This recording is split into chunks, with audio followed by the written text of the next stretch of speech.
¿Qué es la transparencia?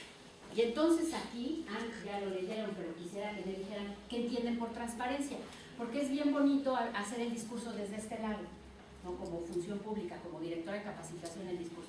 ¿Qué entendemos por transparencia? Pero quisiera saber cuál es la perspectiva ciudadana de la transparencia, porque finalmente para eso estamos hoy aquí. ¿Qué es la transparencia? ¿Qué entienden por transparencia? La presentación clara de la información, clara y objetiva. ¿Ok? ¿Qué otra cosa pudiéramos entender como transparencia?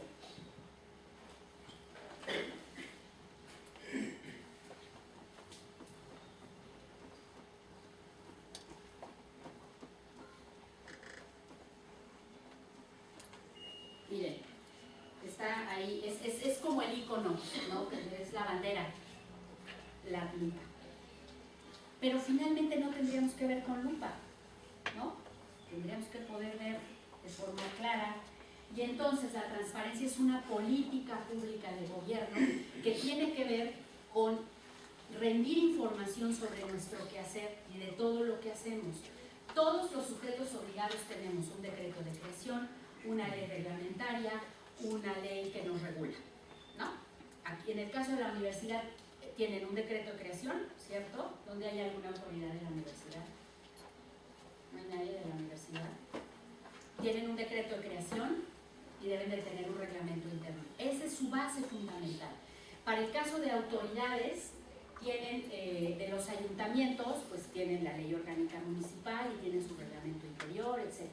En el caso de nosotros también tenemos un decreto de creación, de cuándo fuimos creados y reconocidos. Entonces todos tenemos ese marco normativo al cual debemos, en términos de transparencia, hacer visible nuestra actividad y el ejercicio de nuestra autoridad. Si recibimos un dinero, pues tenemos que decir cómo lo gastamos. Y si alguna autoridad nos delega algún acto público, también tenemos que decir cuál es. Entonces, a eso se refiere la transparencia. Y por ahí hay una analogía que hacen que era una caja transparente, pero hay algunos elementos que si esa caja transparente se quiebra, pues se ve cuarteada, etc. Desde mi perspectiva, yo digo, es una política de gobierno que tiene que ver con decir lo que hacemos y cómo lo hacemos, en pocas palabras, ¿no? ¿De qué me sirve saber, de qué me serviría que una autoridad me publicara su decreto de creación y me dijera, pues esta es lo que tengo que hacer? Pues ahí, intuye. No, necesito que me des, cuando nosotros vemos qué es la información que yo tengo como autoridad de publicar, ¿qué se les ocurre que una autoridad tendría que publicar? A ver si más o menos como ciudadanos sabemos. ¿Qué creen que una autoridad tenga que publicar? ¿Ok? ¿Quiénes son? Etcétera. ¿Qué más? ¿Qué hace con el recurso? ¿Qué hace con el recurso? Está dividido en varias partes. ¿Qué hace con el recurso? ¿Cuánto les paga? Hay una nueva obligación que habla de viáticos y gastos de representación, por ejemplo. Hay otra que habla sobre las partidas presupuestarias. Las obras. ¿Qué otra cosa? Apoyos, ajá, programas, deudas, claro. Sean creativos. Porque además les voy a decir una cosa, las obligaciones de transparencia fueron programadas y propuestas por un grupo de ciudadanos. ¿A poco creen ustedes que se iba a sentar el Ejecutivo, el Legislativo y el Judicial a decir, ahí vamos a publicar todo esto? Pues claro que no, por ellos hubieran dicho, pues nada más vamos a publicar nuestro nombre, ¿no? Pues nos dijeron, esto es lo que hay que publicar, porque queremos saber, y fue un grupo de ciudadanos sentados como nosotros que dijo, ¿qué queremos que nos digan? Pues cuánto gana, lo que me han dicho, pero ¿qué más?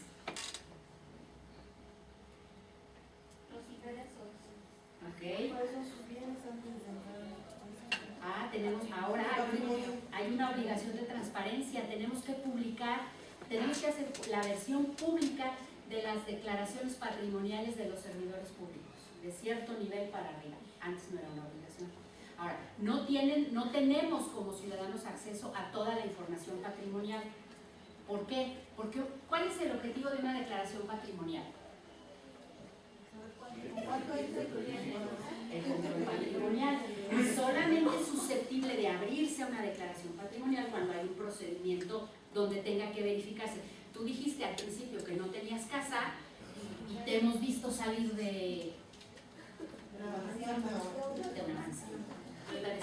educación, por decir algo de novedad, algo de las noticias actuales, pero no. Queremos saber cómo creció tu patrimonio, o sea, y dónde está. Si tú me dijiste que no tenías un bien personal, este es tuyo, y yo fui al registro público y resulta que aparece a tu nombre y que lo tienes desde hace tantos años, porque no está en tu declaración patrimonial. Entonces, una parte pública. ¿Qué otra cosa pudiéramos pedir como ciudadanos a quien gasta dinero? Sean creativos. ¿Qué más? Las certificaciones, Las indicaciones, en que gastó, claro. se están haciendo los procedimientos tal y como lo establece la ley. ¿De qué procedimientos podemos hablar? Lo que acaban de mencionar, las certificaciones, si realmente existe un Una proceso de licitación licitación real. Ahora, ajá, Se cumplieron las metas y objetivos trazados. ok. ¿Qué más? ¿Verdad? Aquí traigo mi ley, entonces igual aquí podemos ser un poco más creativos. Bueno, no creativos, pero el acordeón, es que son 48 más las de la ley local, más, entonces sí está un poco complicado. Y la verdad, reconozco que no me las sé todas, pero no creo que haya alguien en el país que se las sepa. Si sí, pues igual. Si alguien se las sabe completas, me las tendré que aprender de memoria. Pero bueno, pero pues mientras tanto no. Miren, por ejemplo, la información de programas, subsidios, estímulos y apoyos, que ya lo mencionaron por ahí, contiene, dice, la información de los programas, subsidios, estímulos y apoyos en el que deberá informar respecto de los programas de transferencia, de servicios, de infraestructura social y de subsidio, en los que deberá contener, y te dice, por lo menos tienen que contener área, denominación del programa, periodo de la vigencia, diseños, objetivos y alcances, metas físicas, población beneficiada estimada, monto aprobado, modificado y en ejercicio, así como los calendarios de su programa presupuestal, requisitos y procedimientos de acceso, procedimientos de queja y inconformidad ciudadana, mecanismos de exigibilidad, mecanismos de evaluación, informes de evaluación y seguimiento de recomendaciones, indicadores con nombre, definición, método de cálculo, unidad de medida, dimensión, frecuencia de medición, nombre de las bases de datos utilizadas para el cálculo, formas de participación social, articulación con otros programas sociales, vínculo a las reglas de operación o documentos equivalentes, informes periódicos sobre la ejecución y los resultados de las evaluaciones realizadas, padrón de beneficiarios mismo que deberá contener lo siguiente, y te dice, nombre de la persona física, denominación social de las personas morales beneficiadas, monto, recurso, beneficio o apoyo otorgado para cada una de ellas, unidad territorial, en su caso, edad y sexo. Y nosotros dijimos que queríamos saber los programas, subsidios y estímulos. Y un grupo de ciudadanos dijo, va, ok, que nos digan eso, pero también necesitamos que nos digan todo lo demás, porque en no rendir esta información pues se puede esconder. Y sabemos que tenemos ese problema como ciudadanos de que muchas veces el proceso de acceso a la información era como un laberinto oscuro. Ahora la ley dijo, no, a ver, es una línea recta. Sobre esa línea recta tiene que estar bien iluminado, bien pavimentado, tiene que haber ventilación, tiene que estar cómodo el proceso de acceso a la información. No como antes, que había un hoyo, una zanja, una puerta cerrada, una ventana tapiada. No, ahora es un pasillo así bien bonito y tal. Y ese pasillo no puede durar más de 20 días. ¿Qué significa esto? Que en 20 días te tiene que dar tu información. Entonces, esta información, esto que tenemos aquí, pues tenemos que ser también un poco creativos cuando somos particulares, cuando somos profesionistas, para saber qué área de oportunidad le podemos sacar, porque son muchos los elementos que podemos nosotros aprovechar. Y entonces, esta información que tenemos es útil.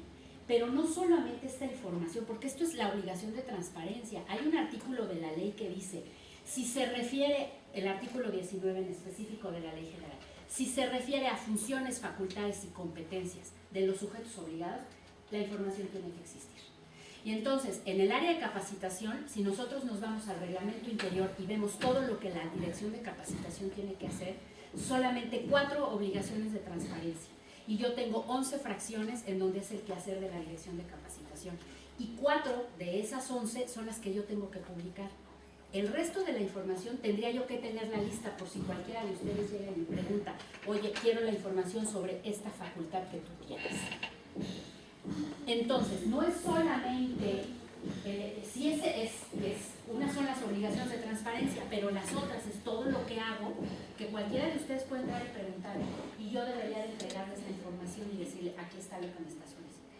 Entonces, sí tenemos ahí, como estamos ante un mar de oportunidades, de mucha información. La desventaja para nosotros como ciudadanos es que no sabemos hacerlo, pero hoy lo vamos a hacer. ¿Sirve para la red? Sí. El concepto que es de opacidades y versos es contrario a la transparencia, ¿hace lo mencionó? Opacidad. Pues más bien es como la definición innovadora de la transparencia, la máxima publicidad y la publicidad en el sentido de decir, tenemos que publicar la información y tiene que ser la información con ciertas características. Las características de la información ahora aluden a aquella forma de presentar la información que tiene que ser clara, atendiendo a las condiciones culturales, económicas y sociales de cada región. Y tiene que ser tan fácil y tan digerible que cualquier persona lo entienda. Entonces no puedo yo subir bases de datos que tengan que ser logaritmos que alguien no pueda entender, sino tiene que estar traducida la información. Entonces, no es que venga la opacidad frente a la transparencia, más bien es un concepto acuñado de forma innovadora para decir, tienes que decirme lo que haces, cómo lo haces, cuánto te gastas y cuál es el procedimiento. Pudiera entenderse como el término contrario, ante la opacidad está la transparencia, sin embargo más bien es una política, una nueva forma de hacer. Y miren, desde mi perspectiva personal, yo creo que todas estas nuevas leyes vienen a cambiar el paradigma de la función pública. Lo que un funcionario público creía que hacía o cómo lo hacía, hoy es diferente. Y siempre hemos estado sujetos a un régimen. Existe la ley de responsabilidades de los servidores públicos, existe la vía civil y la vía penal. Siempre hemos estado. Hoy se hace un régimen específico en materia de transparencia y acceso a la información. Y te dice, bueno, además de todo lo que ya existía, pues estas son las sanciones si no cumples con esto.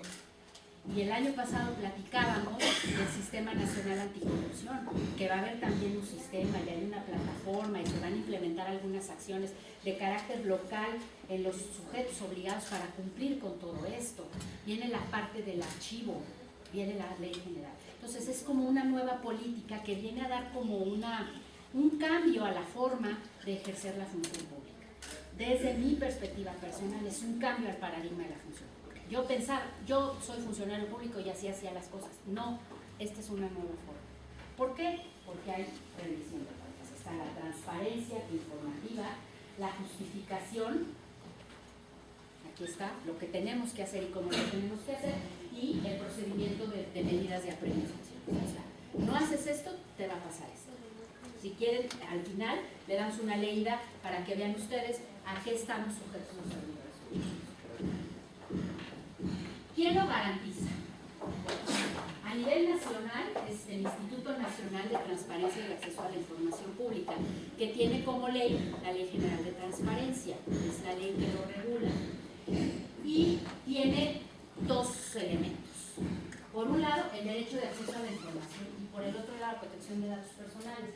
Y algo que me pareció muy simpático en alguna charla que estuvimos en el INAI, en una capacitación, nos decía, mire, en el 2007, por ahí del 2007, decían, es que la protección de datos personales y el derecho de acceso a la información son hermanos gemelos. ¿Verdad? Y luego los empezaron a estudiar y dijeron, no, ¿cómo ves? No son como hermanos, ¿no? Y luego los estudiaron otro poquito más y dijeron, son parientes lejanos. Y ahora ni se conocen. Porque si nosotros estamos hablando de publicidad y de confidencialidad, de un lado encontramos la máxima publicidad, que es el acceso a la información pública. La información es pública, nace pública, se mantiene pública y la tengo que publicar. Y en el otro extremo, del otro lado, está la confidencialidad y están los datos personales. Y te dicen, los datos personales es un régimen especial y si son datos personales no los puedes publicar, los tienes que guardar. Y ahí está una ley en el Estado de Puebla. Estamos esperando la publicación de la Ley General de Protección de Datos Personales, que va a venir a revolucionar todo esto. Entonces, los garantiza y los promueve el INAI a nivel nacional. Y en el Estado de Puebla, el Instituto de Transparencia, aquí, perdón, se me fue el logotipo, pero aquí está.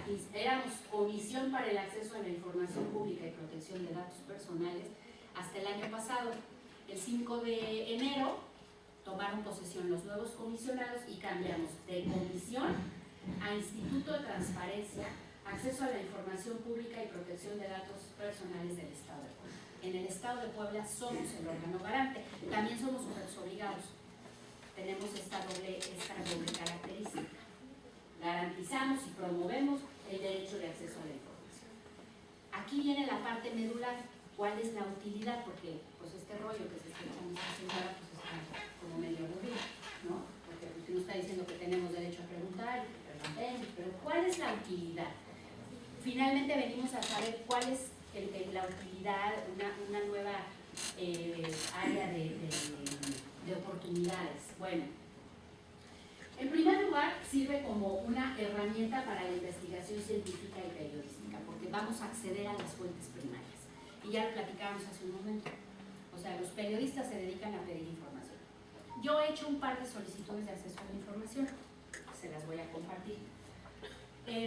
Hay una persona que viene del extranjero y que me dijo, oye, quiero hacer la revalidación de mis credenciales académicas en mi país de origen y quiero saber cómo se lleva a cabo el trámite. Entonces accesé a la Plataforma Nacional de Transparencia y pregunté a la Secretaría de Educación Pública Federal y a la Secretaría de Educación Pública Estatal cuál era el procedimiento de homologación, revalidación o reconocimiento de estudios de licenciatura hechos en el extranjero para ser reconocidos. Y me mandaron la información. Y al respecto de eso les voy a platicar un caso de éxito. Había una persona que llegó, una mexicana que era extranjero, hizo estudios en el extranjero, llegó, solicitó su revalidación de estudios y pasaron 6 meses y nada. Entonces alguien le dijo, oye, pregunta a través de acceso a la información cuál es el procedimiento. Cuando le dieron respuesta y le dijeron que el trámite, cumpliendo con todos los requisitos, se tardaba 15 días, cualquiera de nosotros hubiera estado molesto por lo que sigue, ¿no? Entonces, lo que esta persona hizo fue integrar todo su trámite, el que llevaba hecho, con todos los antecedentes, etcétera, y fue a la Contraloría de la Secretaría de Educación Pública y presentó el trámite que llevaba haciendo y la respuesta que le dieron. La Contraloría no tuvo otra más que iniciar un procedimiento de responsabilidades hacia el interior de la Dirección General de Profesiones porque no habían dado trámite y además se habían echado la soga al cuello, porque de la misma Dirección de Profesiones le habían contestado que el trámite estaba listo en 15 días y llevaban 6 sin hacer nada. Se inició un procedimiento de responsabilidades. A esta señora le entregaron su título en 15 días, o sea, en días. Y así tenemos que encontrar de forma creativa cómo se va a llevar a cabo, se va a reiniciar mi computadora. Al final sí se reinicia como una herramienta. En segundo lugar, lo podemos utilizar como un elemento de conocimiento de derechos y obligaciones. ¿Qué necesitamos saber? Tenemos un problema en nuestro contexto local. ¿Cómo lo podemos remediar? Y entonces les voy a platicar un caso de éxito que tuvimos.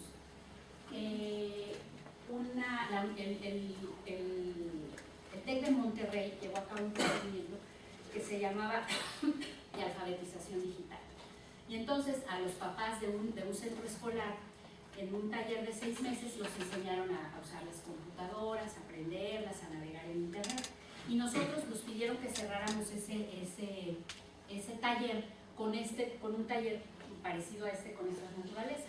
Entonces les dimos los antecedentes, eran 25 personas en un aula de cómputo, 25 personas adultas, eran mamás, papás, abuelitos. Había una persona que tenía una tienda, una refaccionaria. Entonces empezamos a platicar con ellos y la señora dijo que yo pedí que alguien nos prestara su identidad y su giro de trabajo para poder hacer el ejercicio. Entonces en sus computadoras empezamos a navegar en el portal de transparencia del ayuntamiento y conforme fuimos navegando, pues ellos fueron adentrando en las obligaciones de transparencia y yo les propuse, les pedí un ejemplo y con el ejemplo de la señora entramos y le generamos un expediente completo. Ese día le generamos este expediente completo para que ella pudiera ir y a través de un acceso a la información, ya no era acceso a la información porque la información estaba en el portal público, entonces bajamos la información, integramos su expediente y lo que ella iba a hacer en la siguiente semana era llevar los papeles al ayuntamiento para que la subieran a la lista de proveedores del ayuntamiento de Puebla. La señora me dijo, yo jamás pensé que mi refaccionaria pudiera estar en la lista de proveedores de un ayuntamiento. Jamás lo pensé. Y fue tan fácil como entrar, buscar los requisitos, verificar que tuviera los requisitos, tenía que tramitar algunos permisos que pedía el ayuntamiento. Pero cuando nosotros terminamos el taller, la señora llevaba de forma digital, fuimos generándole el expediente de forma digital, ella integró su expediente y posteriormente solicitó que la ingresaran en el padrón de proveedores del ayuntamiento. Ese es un área de oportunidad. Si nosotros tenemos clientes que pueden proveer de servicios, podemos generar esta parte y decirle, a ver, necesito tener esa información. Otra área de oportunidad pudiera ser, y quisiera que levantaran la mano, aquellos profesionistas independientes que hoy están aquí, que tienen acceso a datos personales. Todos los contadores tienen acceso a datos personales. ¿Quién tiene acceso a datos personales? Expedientes de sus clientes, que sean abogados, arquitectos, contadores.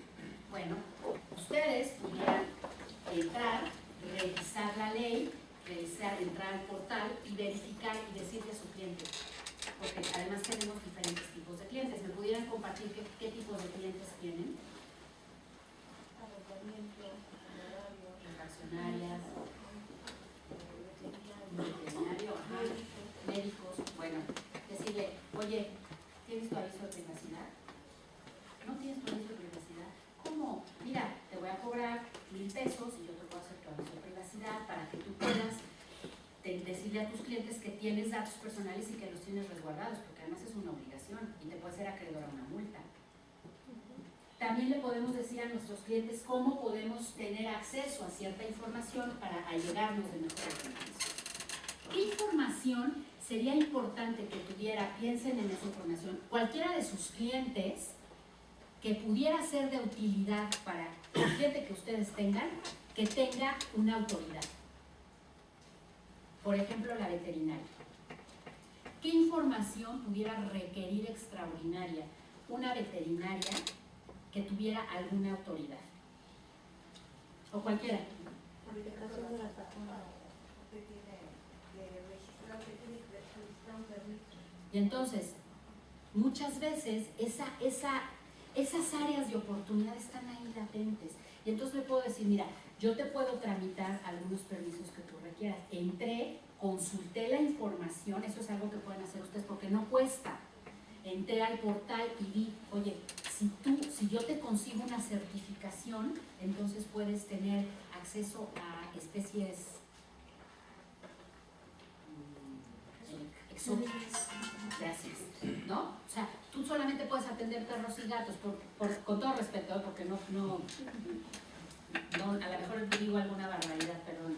Pero a lo mejor pudieras tener acceso a especies exóticas con una certificación que lo único que tienes que hacer es mandar tu título y ya. Esas son áreas de oportunidad que nosotros tenemos que explotar como profesionistas. ¿Pero qué tenemos que hacer? Pues entrar a navegar a los portales y saber qué información, por lo menos agarrar la ley y decir qué información tienen que tener. ¿Sí? Entonces, esa es la otra parte. El derecho de acceso a la información pasa por 3 momentos diferentes. El primero es el solicitar la información y tener la información. Yo puedo querer cierta información y pedirla. La puedo utilizar para una investigación periodística, una investigación académica, científica, lo que sea. Entonces, voy, pregunto y me la entrego. Como la información me la tienen que entregar, recuerden que les decía yo que tiene que cumplir ciertas características. Bueno, la primera característica es que la información tiene que estar en datos abiertos. ¿Saben qué son datos abiertos? ¿Alguien tiene idea de lo que son datos abiertos? Los datos abiertos es información que está pública y que puede ser usada, reutilizada y redistribuida. ¿Qué significa esto? Que si yo pido información, la información que me van a entregar puedo descargarla en mi máquina, manipularla, compararla y después publicarla o utilizarla nuevamente, y no tengo que acreditar ni quién soy, ni para qué la quiero, ni qué voy a hacer por ella. Esa es una característica de la información que me van a dar. Si yo aprendo a explotar el potencial que tiene ahora la información, pues puedo obtener beneficios importantes. El segundo elemento del derecho de acceso a la información, o la segunda categoría,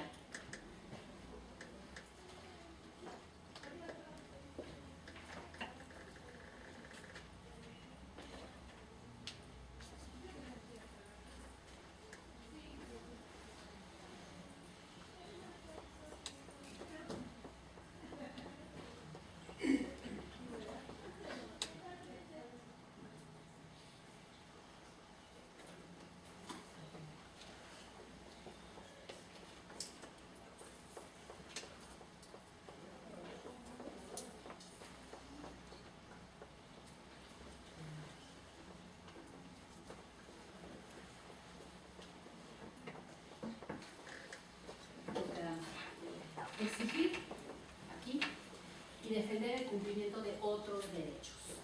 Aquí, en esta parte, al final vamos a ver, por ejemplo, el recurso de revisión o el recurso de inconformidad que nosotros tenemos para, en caso de que hayamos solicitado información y no nos las den, es el siguiente paso. Para conocer las razones de las decisiones gubernamentales y para debatir asuntos de interés social.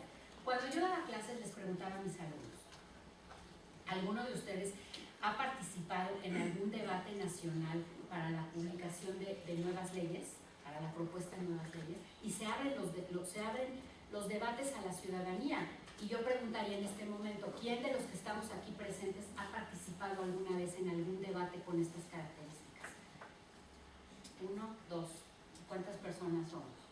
Pudiéramos tener acceso, porque esa información la deben publicar. Tiene que estar ahí. Este es un caso de éxito muy renombrado y les voy a platicar entre otros. Esto se llama la rebelión de los enfermos. ¿Alguien escuchó de este caso? Es un caso enigmático que llegó hasta la corte y que fue disparado por un elemento tan fácil como una solicitud de afiliación. Fíjense, el señor Abel Montenegro solicitó su afiliación al ISTESON, Instituto de Seguridad Social de los Trabajadores del Estado de Sonora. Y el señor Abel Montenegro fue rechazado porque tenía un padecimiento cardíaco previo. Entonces, de acuerdo al reglamento del ISTESON, decía, es que usted no lo podemos afiliar porque tiene un padecimiento previo. Y entonces el señor dijo, bueno, ¿cómo? Pero yo soy trabajador y tengo derecho a los servicios de seguridad social. Bueno, el señor Abel Montenegro fue a una organización civil llamada Sonora Ciudadana a buscar asesoría, porque él era trabajador del Estado y tenía derecho a hacer afiliaciones. Sonora Ciudadana, a través del ejercicio del derecho de acceso a la información, preguntó cuáles habían sido las causas del rechazo. Esto es lo que preguntaron.